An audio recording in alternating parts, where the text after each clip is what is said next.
नमस्कार, विश्व न्यूज 24/7 में आप लोगों का स्वागत है। जी हाँ, यासीन मालिक, जिसने कश्मीर की आज़ादी के लिए हथियार उठाया था और फिर छोड़ा। एनआईए की एक अदालत ने कश्मीर का अलगाववादी नेता यासीन मालिक को टेरर फंडिंग के मामले में दोषी करार दिया है। हालांकि उन्हें अभी सजा नहीं सुनाई गई है। अदालत 25 मई को सजा सुना सकता है।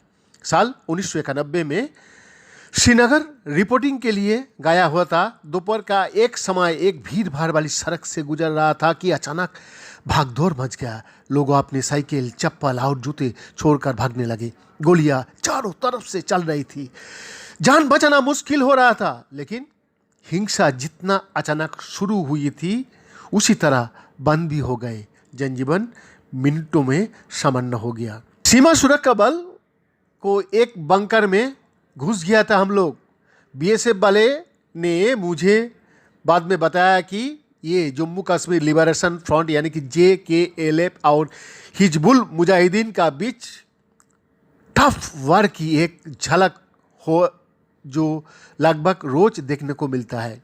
वो समय कश्मीर घाटी में अलगाववादी आंदोलन का ट्रेनिंग पॉइंट था, जब स्वतंत्र समर्थक और उदारवादी JKLF का लोग हिजबुल मुजाहिदीन को हाथों या तो मारे जा रहे थे और उसमें शामिल हो रहे थे या मैदान छोड़कर भाग रहा था। हिजबुल मुजाहिदीन को पाकिस्तान का समर्थन हासिल था। इसके चरमपंथी ने केवल इस्लाम के नाम पर लड़ रहे थे, बल्कि कश्मीर को पाकिस्तान में शामिल करने के लिए भी मैदान में कूदे थे। हिजबुल मुजाहिदीन कश्मीर में सबसे शक्तिशाली चरमपंथी संगठन बन गया था। JKLF का नेतृत्व का काफ़ी नुकसान हुआ।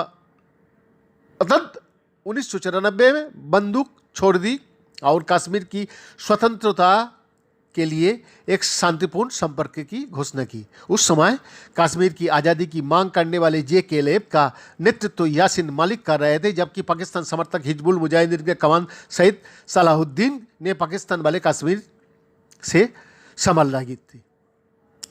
दोनों कभी एक साथ थे। 1987 के विधानसभा चुनाव में सैयद सलाहुद्दीन, असली नाम सैयद यूसुफ शाह, एक चुनावी क्षेत्र से उम्मीदवार थे और यासीन मालिक उनकी चुनावी एजेंट। JKLF के श्रीनगर क्षेत्र के पूर्व कमांडर सफीउल्लाह भी सलाहुद्दीन की चुनावी एजेंट थे। श्रीनगर से फ़ोन पर बातें करते हुए सफीउल्लाह कहते थे, यासीन मालिक मेरे बचपन का दोस्त है। मैं और वो यानी कि यासीन सलाहुद्दीन का पोलिंग एजेंट थे।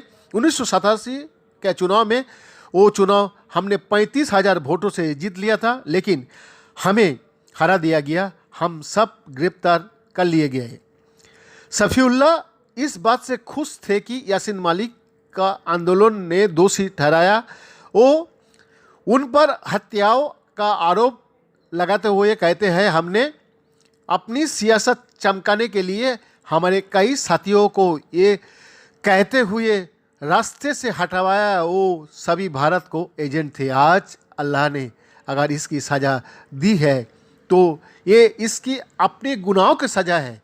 आज मेरा भाई उमर खान, सबीर हुसैन, रियाज सभी कत्ल किया गए दोस्त शायद जन्नत में बैठकर देख रहे होंगे कि एक कातिल को सजाया सुनाया गया है। वो आगे कहता है, ये हत्या 1996 में हुई थी। तब से मेरे और यासीन के बीच मतभेद शुरू हो गया। हम आज भी दोस्त हैं, लेकिन नज़रिया का मतभेद बढ़ गया है। सफीउल्लाह कहते हैं, 1994 में मालिक ने भारत सरकार का साथ शांति प्रक्रिया शुरू करने के नाम पर संघर्ष विराम की घोषणा की।